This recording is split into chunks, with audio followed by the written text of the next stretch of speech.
Hey guys, welcome to House to Home here on KPRC2 Plus. I'm Lily Jang, your host of the show, and also a full-time realtor here in the greater Houston area. We have a packed 30 minutes today. Feng Shui, have you guys heard about this? It is the ancient Chinese art of arranging your home in a way that brings about peace, prosperity, and harmony. But where do we begin? What do? We have a Feng Shui expert to walk us through a home. All right, you guys. If you are looking for a house right now, I always tell my clients before we hit the ground running looking at new homes, you've got to get pre-approved. What does it take to qualify for a loan? We're going to dive into that. It's often the most forgotten part about taking care of your house. I'm talking about the foundation. Inspector Jeff is with us today, and he's going to show us some simple tips to protect your biggest investment before you have that 5-figure repair bill. Nobody wants that. If you've thought about getting into real estate and you're not sure in what capacity, we're going to introduce you to a job where you can be your own boss, create your own team, and be your own entrepreneur. Right now, let's kick off the show with the hottest homes on the market.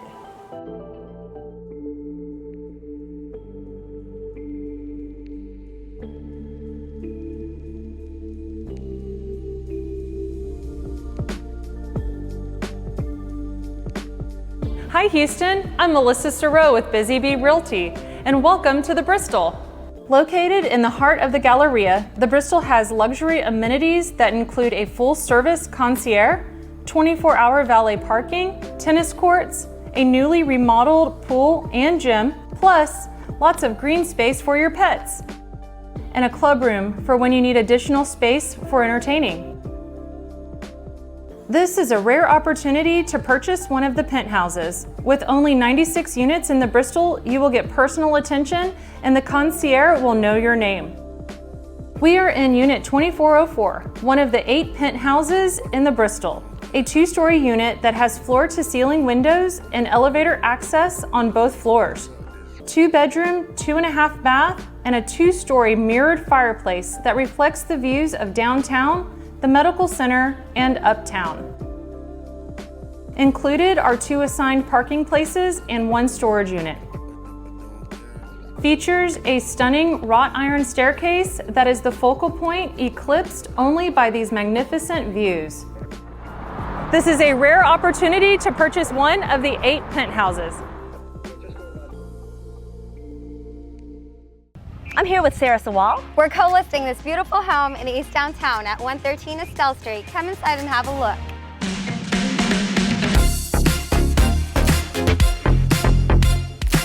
Here on the second floor, open concept floor plan with a beautiful marble island kitchen. Never lived in, 3-bedroom, 3.5 bath, 2,491 square feet.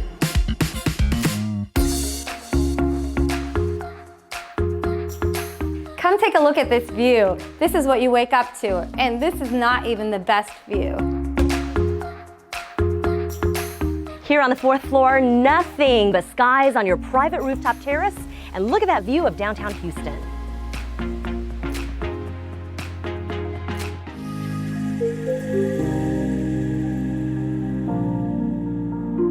Welcome to the newest gem on the market in the heart of the Museum District. 4915 Chenevert is a 3-bedroom, 3.5 bathroom home with over 2,800 square feet built in 2006.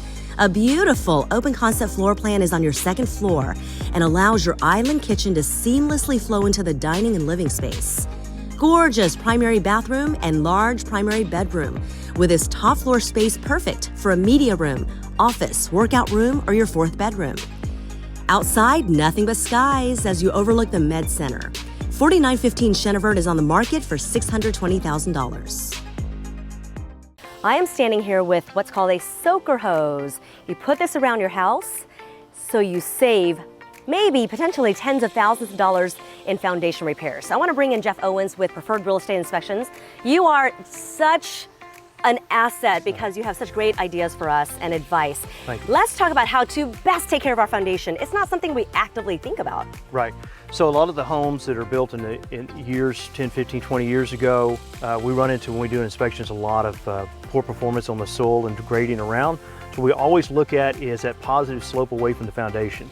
What you want is when it rains, whether you have gutters or you don't have gutters, anytime that water hits close to the foundation, you always want it to be positive slope away, meaning it's flowing the water away from the foundation. And onto the street somewhere else. Onto the street, whatever. The reason for that is in our area, Houston area, we have a lot of high expansive soils. So you have, during drought, you have that shrinking of the soil. When you have a lot of rain, you have expansion of the soil, and that actually expansion can actually cause the foundation to move, whether it be up or down, heave up or down. And that creates stress not only in the interior side, the walls, the windows, it creates stress in the brick walls, the stucco, stone, etc. So we always want that positive slope, regardless. Slope away from the house. Slope away from the house, exactly. This house doesn't have gutters, so what's the best way, besides adding gutters? So as far as gutters, great question. It's all dependent on the house. So if you have a lot of landscaping that's close, it's getting washed out by the rainfall off the roof, then you might want to look at something, whether it be a hard surface on the ground that directs that water flow away from the house, or you put in gutters, or if you got an area you're walking through that you don't want to be downpoured on during a rain event. Those are kind of selective. So you look at your own home for that. The bottom line is we look at uniform moisture control around the house. What that means is in a rain event, as it falls off, drains off the roof, or it falls naturally on the soil, do you have that uniform moisture content around, so when the house does move, it's moving in a uniform way together. I gotcha. Yeah. So something like this, soaker hose, if you don't have in-ground sprinklers, you want this around the entire house so it's evenly getting the same amount of water. Exactly. So there's little... They're cheap, 50 bucks. So there's some maintenance to this actually. So when you put this, you don't want to put it close to the foundation at all, because that sometimes can create high moisture content that in this, again, going back to this clay soil, it can actually create high moisture underneath the foundation. So they typically want it 20 to 24 inches away from the foundation. And when you get into a heavy rain period, etc., not that we have some recently, but then you want to manage that by turning it off. So 3 or 4 times a week, maybe 15 or 20 minutes. You don't want to overwater it, and you don't want to put not enough water on it. So you got to kind of really mitigate any potential problems there, but you do want to manage it. Okay. But this is a great tool to use for us keep that uniform moisture content around the foundation. Perfect. All the tips we needed. Well, exactly. And then another thing too is just make sure when you keep adding mulch every year that you're not continuously raising that and altering that positive slope away from the house. So, oh yeah, right. Because the higher the mulch, then we have other issues like termite possibility. Termites you can't see, so that's a good thing to keep that mulch and have that slab exposure on the side as much as possible. Okay. Jeff Owens, thank you so much, sir. Thank you. Always good to see you. Thank you. Thank you for all the advice. Absolutely. Coming up, tips on how to feng shui your home to create peace and harmony. And it's one of the most talked about homes in Garden Oaks. Meet the visionary and homeowner of Tex-Mex Modern when we come back.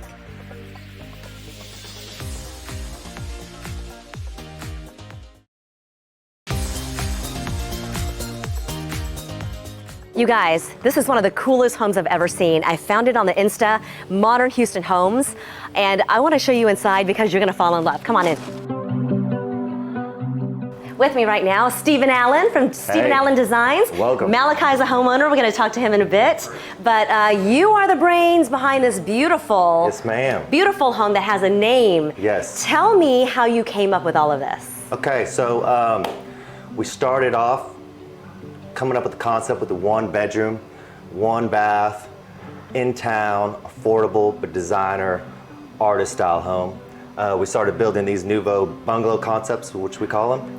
And then we came across Malachi, which we started this floor plan here. Our goal is to make each house a work of art, an expression of the client.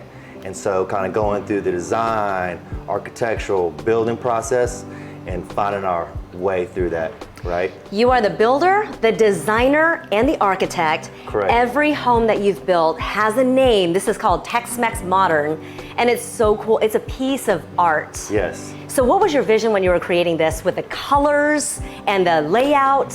Well, it started with the atrium in the middle and having a cool space in the middle to have where you're kind of secluded, kind of takes me back to when I go on vacation. So Tulum, Mexico, Belize, things like that. Taos, New Mexico. Taos, New Mexico, exactly. It's very Marfa, which is so cool. This Bring is awesome. a little Marfa to Houston, you know what I mean? And so we had this atrium concept, and I wanted to, when you walk through this door, just get splashed with something bright. And Malachi was brave enough to say yes to the yellow, and so we embraced it. And that's what kind of branched off the Tex-Mex Modern. That set the tone for the rest of the home. And then we started bringing in natural woods, polished concrete floors, and this kind of efficient, sleek design, kind of trying to tie it all together with his personality, my design aesthetic, and the building methods of Houston. What's cool is that all the elements you have in here are very multi-million-dollar, and it's Correct. such an affordable house. Correct. When all's said and done, tell me how much this cost. This one came out about $400,000. And I've been working with, you know, high-end homes, starter homes, all this stuff. So I wanted to bring a lot of those multi-million-dollar concepts into this area of construction, and I think we pulled it off really well. Yeah, the multi-sliding doors, the fine trim, the recessed baseboards. Everywhere you look, there's a little touch that puts it all together. I think that comes out in the pictures and the videos. And you know what's cool? It's like the doors are yellow, the skylights are painted Right. yellow. There's just these elements of Yeah. like pops. Yeah, and what's funny about that is when Malachi, when we were designing this and building it, we have weekly meetings, and you know, we were kind of walking the house. We had this yellow wall up, and I was like, Malachi, when do you put yellow here, in the skyline? And he's like, no way, Steve, I'm not doing that. That's too bold for me. I was like, come on, you need to try it, right? So we pushed through, and then after it was done, he was just like, thank you.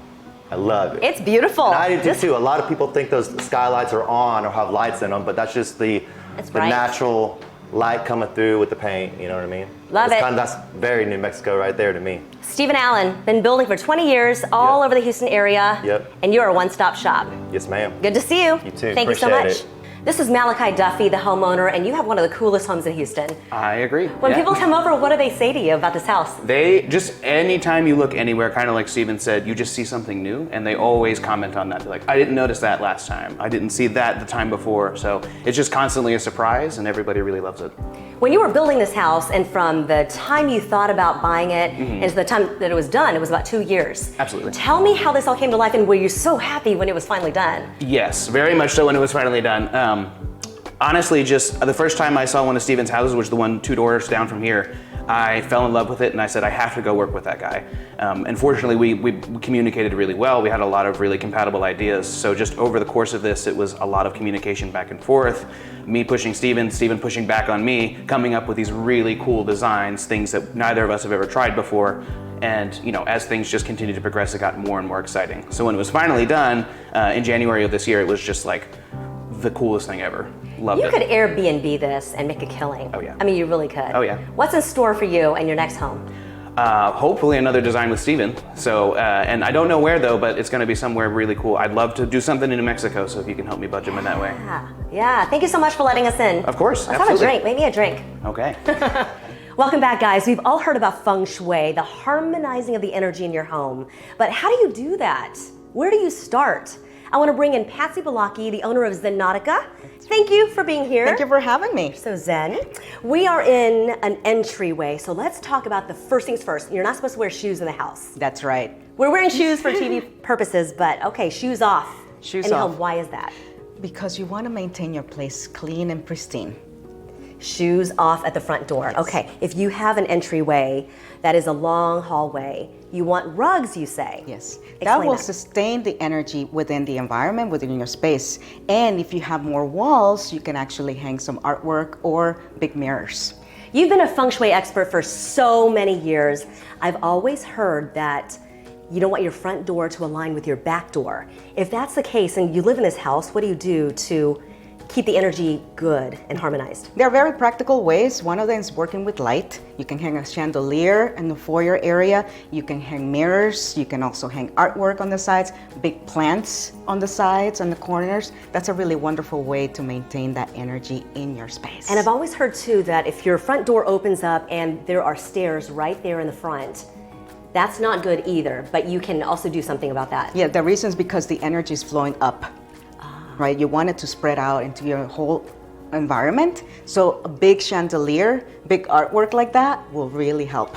Lighting. Rugs. Yes. Same thing as if a front door aligns with the back door. Exactly. Got it. Let's go to the kitchen. If your sink is across from your stove, that's kind of a no-no because it's fire and water. Correct. How do you get around that? Well, this is a wonderful way to do it using rugs because it protects it as a barrier.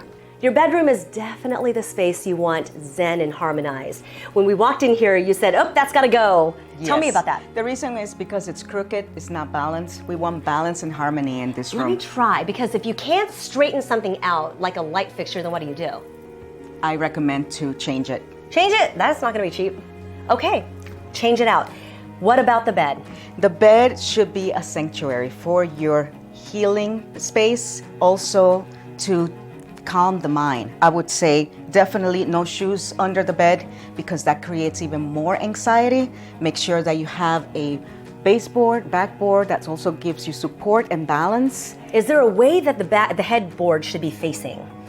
I would recommend to have the bed facing again the front door. That's right, because you always want to be alert, in command of your dominion.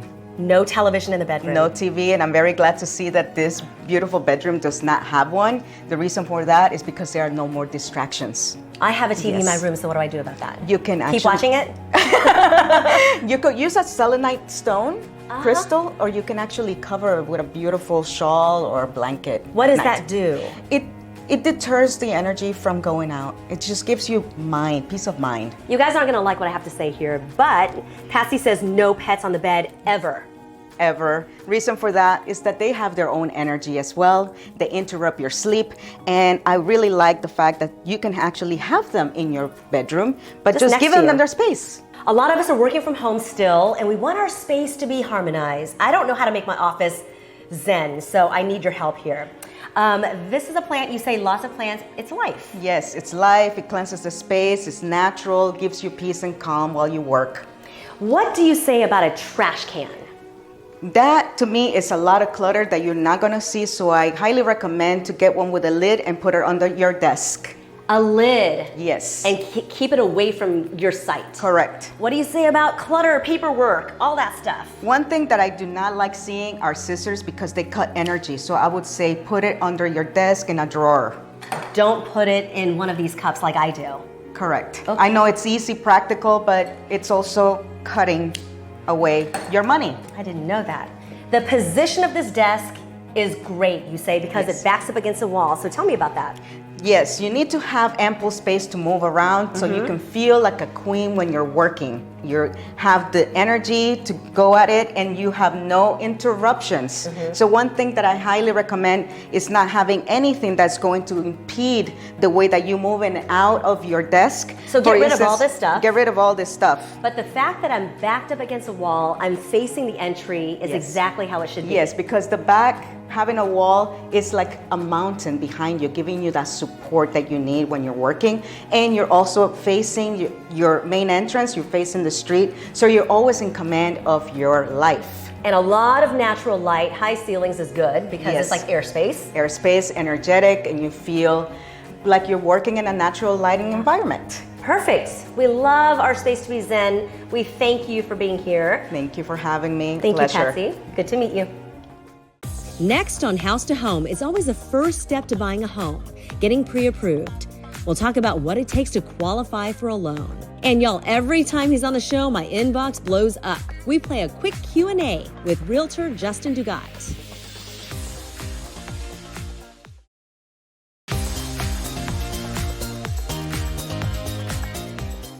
I always tell my buyers that the first thing you guys do before looking for a house with me is to talk to a lender. Christine Trung with CMG Mortgage, you've worked with so many of my buyers.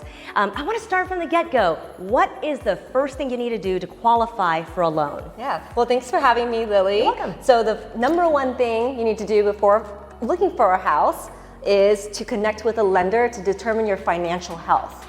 And so when we are able to obtain all your financial documents, your loan application, we can look at your credit history, your income, your assets. We need to verify all that before we can let you know what you are able to be approved for, and you can go out shopping with the best realtor like Lily Oh, you're so and kind. look for a home. So credit score is a big thing to start with. There are lenders who only pull credit scores. That's a pre-qualification. We don't want that. I don't work with a lender. I want my buyers to have a pre-approval. And that's when they've been vetted. You want to be vetted because you want to know your purchasing power and what's real. So talk about the difference there. Yeah, so being pre-qualified is step one through a lender, through a loan officer. And so I do that, and then I also run your file through the automated underwriting system. So that's pretty much what our underwriters are looking at. And so when we run your file through AUS, and we get that approved eligible status, you are pre-approved, you're good to go. I always tell my buyers, don't buy furniture, don't buy a car, don't run up your credit, because there's a thing called DTI, which is debt to income, and talk about that because that's really important. Nobody thinks about that. Yes, DTI is debt to income, and we calculate the ratio. And it depends on what type of loan we're doing, but let's say we're doing a Fannie Mae conventional loan. The max DTI is 50%, so we look at all of your debts based on your credit report, other liabilities, and we look at your verified income. And as long as that is less than half of what you are making, then you are qualified for a loan. Okay, that's really simple. Also, when you said 2 year, you said something about 2 years. You have to be in a job for 2 years before you can qualify for a loan? Right, so in order for us to verify your employment and income, you have to be in the same line of work for at least 2 years. So you can either be in school before or employed, W-2 employed definitely helps. Or if you're going from self-employed to W-2, that also helps as well. But as long as you've been in the same line of work for at least 2 years, you're good. Okay, there's so many questions, a million questions to run through with your lender before you start the process of looking for a house. Christine Trung with CMG Mortgage, thank you so much. No problem, thank you. Behind every strong woman is a team of strong women. And I want to bring in Ariana D'Antone. She was my transaction coordinator for over a year. And I'm going to give you credit for all the things that you did that people don't know about. And from time to time, I like to give people like a behind the scenes look at what real estate is like. Tell me your job.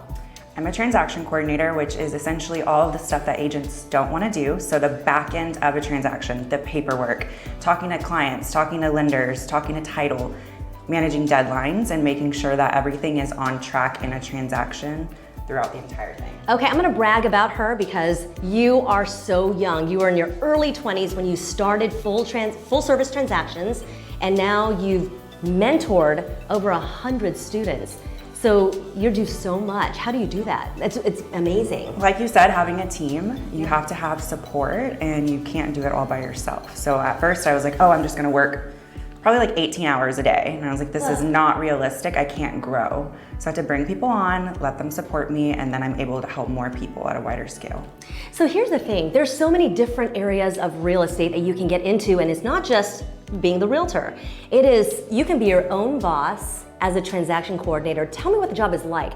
What's the stress level for somebody who wants to get in and they don't want to be in front of the camera, they want to be behind the scenes? Yeah, so it's not glamorous by any means, but it's so important. It's very important, and I love to help people and I love to see other people grow. So being a transaction coordinator, I can take an agent from doing 8 transactions a year to 30 transactions a year, just by being that support in the background. And I'm an introvert, so I love just being able to work on my computer. I don't have to go out in the field, I don't have to talk to a lot of people on the phone. It's just all online, which is super easy for me. And you're your own boss, and Yes. you teach so many people to be their own boss as well. That's amazing. How did you know how to do that when you were 23 years old? I don't think anybody really knows how to do certain things, but I think you just have to dive in, because if you just have that fear that you don't know what you're gonna be doing, you're not gonna do it. So surrounding yourself with who you know, people that know what they're doing, and just letting them teach you, guide you, and learn from them, that's how. I mean, she is the hero behind the scenes, and I miss working with you. I miss you too. Yeah, full service transactions. If you want to know more, Ariana D'Antone, you can find her on Facebook and Instagram. Thank you so much. Thank you. Good to see you. When we come back, everyone loves Mr. D. We introduce you to a popular Houston realtor.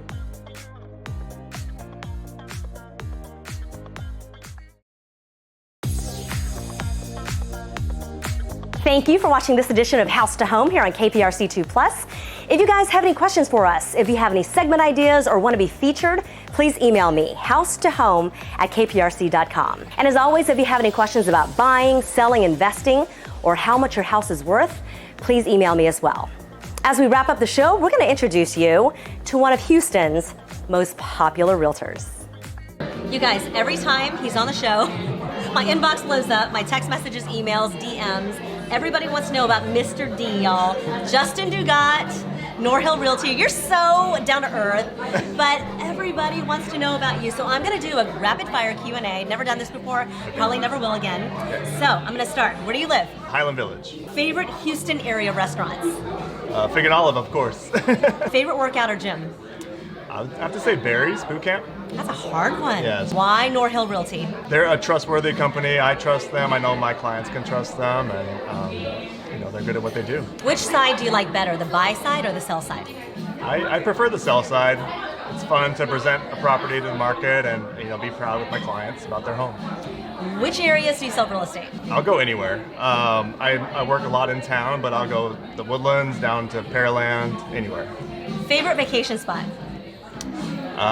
I love a Mexico beach, Cabo, Punta Mita. Okay, favorite fast food? I know the answer to this. Yeah, McDonald's for sure. Love or hate social media? I love it. I feel like it's a good way to keep in touch with clients and get your word out there. The $1 million question everybody wants to know when you're on the show: are you single? Well, no, I'm not. Bring her in. Bring her in. This is Celerina Dugat, the wifey. No, he's not single. Married how long? We just did 7 years. 7 years together for 14. What's the secret to being married to a really busy and popular realtor? I mean, patience. It's exciting, but patience. He's busy. He's always on the go. What do you guys do for fun? Eat, cocktails, workout, run. And repeat. Yeah. Repeat, yeah. They're always around Memorial Park. You can catch them. If it isn't Houston's Ken and Barbie, the most fit couple and the nicest, and they are my friends, the most popular.